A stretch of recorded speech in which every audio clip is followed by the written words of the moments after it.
About specific companies then, we have Manish Gupta, who's the chairman and CEO of Indegene, who's joining in to discuss three main points, which is basically the impact of AI on their business growth across geographies and their FY27 outlook. Manish, hi, welcome to the show, and thank you very much for joining in in our studios. Well, wanted to start by asking you about the topic that nobody can stop talking about, which is the impact of AI on business. You're so closely linked with the entire industry. You're at the cusp of, tech as well as pharmaceuticals. Tell us about how exactly AI is utilized in your business at this point in time, and how is it impacting your revenues? So first of all, thank you so much for the invitation. Great to be here and great to see you again, Ekta. Before I go and talk about our business, let me just give you a sense of the industry over here. We believe that AI, and not only me, right, in general, the broader industry, the tech guys and the pharma guys believe that AI is going to be a big tailwind for the life science industry, right? And could unleash something which we are already getting to, a science super cycle, right? A medical golden age. AI is going to help and is already helping pharmaceutical companies discover drugs faster.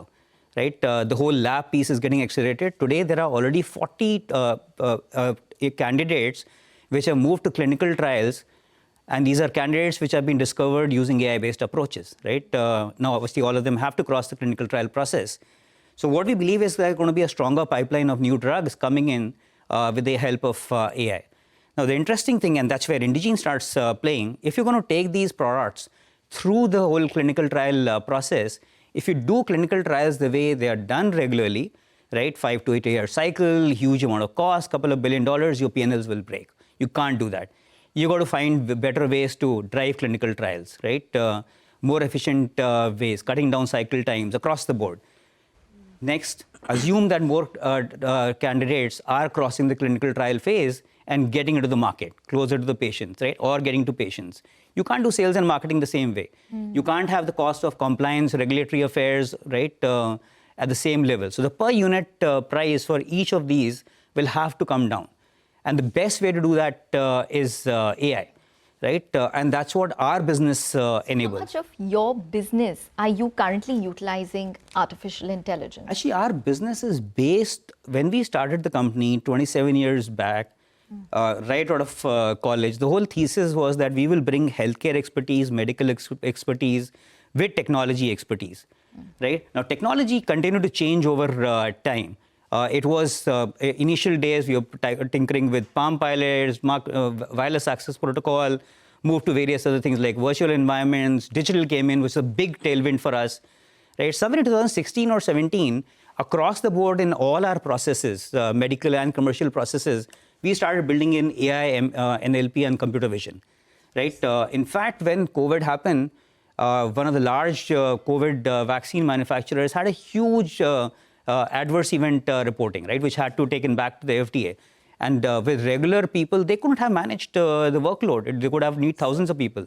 Okay, I'm coming on to that in terms of numbers, because yesterday Bajaj Finance in their conference call said 10% of their disbursements came in while AI tracked phone calls, AI tracked what people wanted, and that is how they basically structured their business. So if you say technology has been in your business from the word go, it has been changing, have you seen any numerical difference with adoption of AI or with the changing technology? You say productivity will increase, cost per unit will come down. Are there any numbers for that? I think it's too early for numbers, right? As I said, pure digital, and if you could and take out things like take things like AI, NLP, computer vision, right? Gen AI is still in its early days.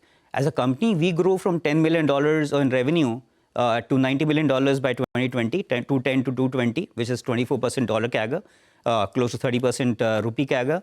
2020 to 2025, we grew from 90 to $335 million, which is a 30% dollar CAGR, 38% INR CAGR. Our differentiation was based on digital AI, NLP, and Gen AI. But the Gen AI, which is a new tool, that still has to percolate. It's early days. Okay, so it will have a revenue and a cost impact. Absolutely, absolutely. Okay.